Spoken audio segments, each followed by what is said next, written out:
ప్రజలందరికీ ఈ ప్రభుత్వం మీద కోపం ఉంది, ఈ ప్రభుత్వం మీద కోపం ఉంది అంటారు. ఎందుకు కోపం ఉంటుంది అధ్యక్ష? ఆడబిడ్డలకు ఎందుకు కోపం ఉంటుంది అధ్యక్ష నా పట్ల? ఈ 15 నెలల్లో ఒక్క రూపాయి కూడా పెట్టకుండా 5,000 కోట్ల రూపాయలు ఆడబిడ్డలకు ఆర్టీసీ బస్సులో ఉచితంగా ప్రయాణం చేసినందుకు, అమ్మవారింటికి వెళ్ళినా అమ్మవారిని దర్శించుకోవాలన్నా ఆర్టీసీ బస్సులో ఉచిత ప్రయాణం కల్పించినందుకు నా పట్ల ఆడబిడ్డల కోపం ఉంటుందా? 1000 ఆర్టీసీ బస్సులు కొని ఆడబిడ్డల్ని కోటీశ్వరులను చేసి వాళ్లను ఆర్థిక స్తోమతతో నిలబెట్టినందుకు ఆడబిడ్డలకు నా మీద కోపం ఉంటుందా? అదాని అంబానీలు చేసే వ్యాపారమైన సోలార్ పవర్ 1000 మెగావాట్ల ఆడబిడ్డలకు ఇచ్చినందుకు నా మీద ఆడబిడ్డల కోపం ఉంటుందా? వాళ్ళ పిల్లలు చదువుకుంటున్న పాఠశాలల్లో అమ్మ ఆదర్శ పాఠశాల పెత్తనం వాళ్ళ చేతికి ఇచ్చినందుకు నా మీద కోపం ఉంటుందా? 200 యూనిట్లు ఉచితంగా కరెంట్ ఇచ్చినందుకు నా మీద కోపం ఉంటుందా? ఆడబిడ్డలకు ఎందుకు నా మీద కోపం ఉంటుంది అధ్యక్ష? ఆడబిడ్డలకు పెట్రోల్ పంపులు ఇచ్చిన అధ్యక్ష, మర్చిపోయినా, నారాయణపేటలో ప్రారంభించిన ప్రతి జిల్లా కేంద్రంలో మొట్టమొదట ఆడబిడ్డలు పెట్రోల్ బంకులు పెట్టి నడుపుకునే విధంగా ఆడబిడ్డలను ఆర్థికంగా నిలబెట్టినందుకు నా మీద కోపం ఉంటుంది అధ్యక్ష.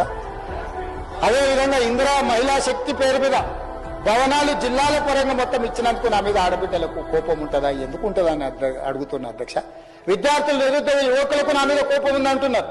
ఎందుకుంటుంది అధ్యక్ష? మొదటి సంవత్సరంలోనే 57,924 ప్రభుత్వ ఉద్యోగాలు ఇచ్చినందుకు నా మీద యువకుల కోపం ఉంటుందా? గ్రూప్ 1 పరీక్షలు 15 ఏళ్లలో నిర్వహించకపోతే నిర్వహించిన నా మీద 563 గ్రూప్ 1 అధికారుల పోస్టులు ఇచ్చినందుకు నా మీద ఉంటుందా? గ్రూప్ 2 పోస్టులు ఈ రోజు ఇస్తున్నందుకు నా మీద కోపం ఉంటుందా? గ్రూప్ 3 పోస్టులు ఇచ్చినందుకు నా మీద కోపం ఉంటుందా? డిఎస్సి ఉద్యోగాలు ఇచ్చినందుకు నా మీద కోపం ఉంటుందా? పోలీస్ స్కూల్ నిర్మించినందుకు నా మీద కోపం ఉంటుందా? Young India integrated residential schools పెట్టినందుకు దళితులకు, గిరిజనులకు, ఆదివాసులకు నా మీద కోపం ఉంటుందా? యంగ్ ఇండియా స్పోర్ట్స్ యూనివర్సిటీని పెట్టినందుకు నా మీద కోపం ఉంటుందా?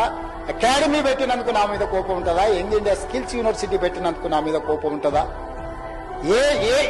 ఇన్ని ఈ యువకుల కోసం మెస్ ఛార్జీలు 40% పెంచినందుకు ఆ పిల్లలకు నా మీద కోపం ఉంటుందా? 200% ఆడబిడ్డల కాస్మెటిక్ ఛార్జెస్ పెంచినందుకు నా ఆడబిడ్డలకు, నా చెల్లెళ్లకు నా మీద కోపం ఉంటుందా? ఎందుకుంటుందని నేను అడుగుతున్నా అధ్యక్ష. మా రైతులకు, తెలంగాణలో ఉండే రైతులకు, లక్షలాది మంది రైతులకు, 25,35,000 మంది రైతులకు 20,617 కోట్ల రూపాయలు 2 లక్షల వరకు రుణమాఫీ చేసినందుకు రైతులకు నా మీద కోపం ఉంటుందా? రైతులు పండించిన పంట సన్న వడ్లకు 500 రూపాయల బోనస్ ఇచ్చినందుకు నా మీద కోపం ఉంటుందా? దేనికోసం నా మీద కోపం ఉంటుంది అధ్యక్ష? ఇందిరమ్మ ఇండ్లు 4.5 లక్షల ఇళ్లు పేదల కాన్స్టిట్యున్సీకి 3,000 ఇచ్చి 25,000 కోట్ల రూపాయలు ఖర్చు పెడుతున్నందుకు పేదలకు నా మీద కోపం ఉంటుందా అధ్యక్ష? యూనివర్సిటీలు 14 యూనివర్సిటీలకు ఎస్సీ, ఎస్టీ, బీసీ, మైనారిటీ అందరినీ వైస్ ఛాన్సలర్గా నియమించినందుకు నా మీద కోపం ఉంటుందా? విద్యా కమిషన్ వేసినందుకు నా మీద కోపం ఉంటుందా? వ్యవసాయ కమిషన్ వేసినందుకు నా మీద కోపం ఉంటుందా? రేషన్ కార్డ్స్ ఎన్నో ఏళ్ల నుంచి రేషన్ కార్డు లేకపోతే కొత్త రేషన్ కార్డులు ఇచ్చినందుకు నా మీద కోపం ఉంటుందా? సిలిండర్లు 500కి ఇచ్చినందుకు కోపం ఉంటుందా? ఎందుకు కోపం ఉంటుందని నేను అడుగుతున్నా అధ్యక్ష. చెప్పండి. నా మీద కోపం మీకుంటుంది. మీ కుర్చీ గుంజుకున్నాను కోపం ఉంటే, మీకు అధికారం కోల్పోయిన దుఃఖంలో మీకు కోపం ఉండొచ్చు.